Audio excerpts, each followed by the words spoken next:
The particulars of this allegation are that the governor grossly violated 1. Section 32K of the County Governments Act by failing to deliver an annual state of the county address for 3 years he has been in office. 2. Articles 201D and E of the Constitution by employing a bloated workforce, including 36 advisors in the office of the governor, 31 chief officers, yet the county has only 6 departments and 2 deputy county secretaries whose positions are not recognized in law, thereby resulting in an excessive wage bill amounting to 46% of the annual revenue allocation, which far exceeds the 35 limit prescribed under Section 25(1) and 25(1)A and B of the Public Finance Management County Governments Regulations 2015. Or 3, Articles 10, 2, 73, 232, and 235 of the Constitution, and Sections 59, 59A, 60, and 62 of the County Governments Act 2012 by disregarding the criteria for the establishment of offices within the county public service, by illegally creating offices for advisors and deputy county secretaries without the involvement of the County Public Service Board. Number 4, Articles 10, subsection 2, 185, and 201 of the Constitution by refusing to implement the recommendations and/or resolution of the County Assembly requiring the governor to control and mandate the county public debt, thereby undermining the authority of the County Assembly and resulting in the unmitigated accrual of debt to unmanageable levels. Number 5, Articles 201D and E of the Constitution by failing to utilize bursary funds in accordance with the approved budget, resulting in discrepancy of Kenya shillings 30 million, which cannot be accounted for. Charge number 2, abuse of office. The particulars of this allegation are that the governor engaged in acts and omissions that collectively and individually amount to abuse of office and gross violation of, amongst others, Articles 201, 232 of the Constitutions, Section 8, 9, 10, 11, 12, 13, and 35 of the Leadership and Integrity Act 2012 by 1. Appointing 36 advisors in the office of the governor, contrary to the Salaries and Remuneration Commission circular dated the 29th of July 2013, and Transition Authority circular dated the 6th of September 2013, and subsequent guidelines from the Intergovernmental Relations Technical Committee, all of which limit the maximum number of advisors to 3. 2. Appointing 31 chief officers instead of 18, which are provided for in the County Executive Staff Establishment of July 2022, despite the county having only 6 departments.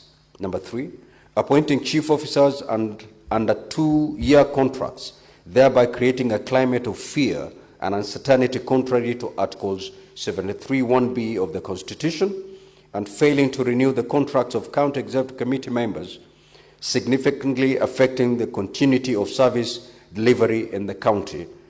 And 4, appointing 2 deputy county secretaries to positions that are neither recognized as law nor provided for in the county staff establishment. Charge number 3, gross misconduct. The particulars of this allegation are that the governor grossly violated Articles 10, Subarticle 2, 27, 28, 73, 75, and 232 of the Constitutions, Sections 3, 7, 8, 9, 11, 34, and 52 of the Leadership and Integrity Act, Sections 9, 10, and 21(2) of the Public Officers Ethics Act 2003, Sections 2, 30 subsection 2, and 30 subsection 3 of the County Governments Act by engaging in acts which singularly and collectively amount to gross misconduct by doing the following. 1. Making public statements against Senator Fatuma Adandulo, MP, the Senator for Isiolo County, which are considered disrespectful and sexist, thereby violating the principles of leadership and integrity and the right to dignity under the Constitution, and undermining the decorum expected of a public office by amounting to gender-based psychological violence, contrary to the values and responsibilities of the office of the governor.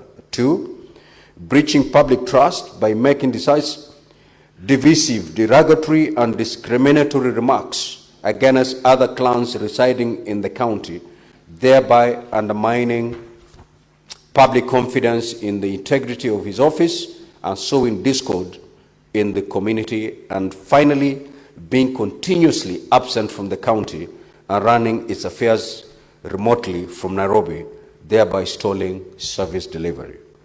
Now, honorable senators, annexed to the letter conveying the decision of the County Assembly were the following documents. 1, copy of the approved notice of motion, the motion, dated the 7th of June 2025, laid on the table of the Assembly on Wednesday the 18th of June 2025, morning sitting, soft copy of the notice of motion and exhibits contained in the accompanying flash disk.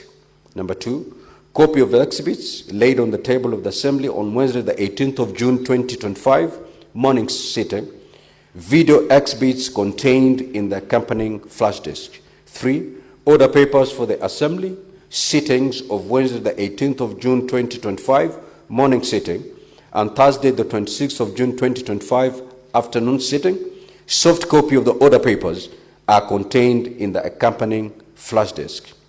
4, certified Hansard reports for the Assembly sitting of Wednesday the 18th of June 2025, morning sitting, and Thursday the 26th of June 2025, afternoon sitting. Soft copy of the Hansard reports are contained in the accompanying flash disk. Number 5, copy of a letter dated the 19th of June 2025, notifying the governor of the notice of motion of removal from office by impeachment. Scanned copy of the letter is contained in the accompanying flash disk. Number 6, certified copy of the form for verification of signatures for the members in support of motion for removal of the Isiolo County Governor by impeachment, dated the 26th of June 2025, made pursuant to the provision of Standing Order 65B. A scanned copy of the form is contained in the accompanying flash disk. Number 7, certified copy of the roll call vote in the motion of impeachment of His Excellency the Governor of Isiolo County, held during the Assembly sitting of Thursday the 26th of June 2025. A soft copy of the scanned roll call vote are contained in the accompanying flash disk. Number 8, flash disk 32 GB containing video annexures evidencing the particulars alleged in the motion, as well as voice adverts on the public participation on the motion run on the various radio stations. Number 9, pictures and videos of various public participation forums held on Tuesday, 24th June 2025, contained in the accompanying flash disk. Number 10, copy of a public participation report dated the 25th of June 2025 and laid on the table on Thursday, 26th of June 2025, afternoon sitting, and a scanned copy of the report is contained in the accompanying flash disk. Number 11, written and printed memoranda from different wards and regions submitted to the County Assembly during the public participation exercise on the motion submitted both in support and against the motion. The memorandum includes submissions received via email, minutes, attendance registration sheets, and registration forms for memoranda of the public participation forum held on Tuesday, the 24th of June 2025, is contained in the accompanied flash disk. And finally, a soft copy of the second edition standing orders of the County Assembly of Isiolo County contained in the accompanying flash disk. Now, honorable senators, in terms of the way forward, following the reading of the charges against the governor, Standing Order 81B of the Senate, as read together with Section 33(3)B of the County Government Act, give the Senate two options on how to proceed with this matter. The Senate may, 1, by resolution, appoint a special committee comprising 11 of its members to investigate this matter, or B, investigate the matter in plenary. The Senate Majority Leader will, at an appointed time during this sitting, give notice of motion for the establishment of a special committee. Should this motion be carried, the special committee will be required under Section 33(4) of the County Governments Act and Standing Order 82 of the Senate Standing Orders to investigate the matter and to report to the Senate on whether it finds the particulars of the allegations against the governor to have been substantiated. In the event that the motion for the establishment of a special committee does not pass, the fallback position is that the Senate shall proceed to investigate and consider the matter in plenary. In this event, Honorable Senators, I will appoint the dates on which the Senate will sit in plenary to hear and determine the charges against the governor. Honorable Senators, I wish to emphasize that when we come to the debate on the motion for the establishment of a special committee, debate on the motion shall be limited to the substance of the motion, principally whether or not to establish a special committee. It will not be a debate on the substance of the impeachment or its merits, propriety, prudence, or even the constitutionality or the legality of the process that have preceded the submission of this matter to the Senate. It is therefore not permissible, Honorable Senators, to deviate to any issues other than the motion before the Senate. In the meantime, and during the pendency of the impeachment process in the Senate, I wish to caution Honorable Senators to refrain from publicly commenting on the merits or demerits of the impeachment motion before the Senate, because doing so would amount to anticipation of debate, which is an infringement of Standing Order 99. Accordingly, it shall be out of order within the meaning of Standing Order 122 for any senator to make comments, whether written or spoken, relating to the conduct of the governor or the impeachment process outside the confines of the impeachment proceeding, as such comments may prejudice the fair and just outcome of this process. Now, Honorable Senators, during the 13th Parliament, the Senate has dealt with 7 impeachment proceedings, 2 of which were considered by special committees and 5 by the Senate sitting in plenary, including one involving a deputy president. Notably, this is the 3rd governor proposed to be impeached during the current term of Parliament.